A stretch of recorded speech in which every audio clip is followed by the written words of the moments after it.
Hey everyone, Matt here with J. Hatfield Chrysler in Frontenac, Kansas, coming to you today with another quick little tutorial video. We're sitting in a new Chrysler 300. I'm going to show you how to set the analog clock along with the clock that's in the UConnect radio. Let's get to it. So first we're going to set up the clock in the analog up here. As we can see, it's almost 1 o'clock. It looks like it's 12:52. So hold that button down, it'll spin around. And I'm going to go ahead and fast forward through this real quick so that we can get to the correct time.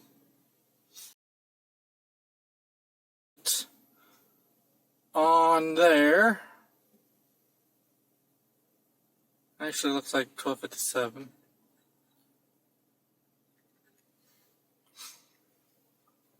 So it's 12:57 set on that one.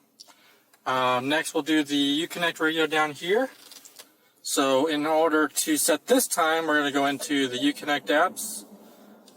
Go into, not everybody's going to have the settings down here, and that's why I'm going through the UConnect apps. We'll tap in the settings there, and then go to clock. And then you got set time hours, set time minutes. So we're going to change that down to 12, and it's 57.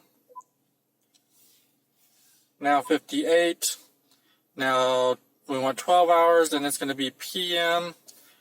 And then exit out of that. And now we have the correct time on the UConnect system, as well as up here in the gauge cluster as well.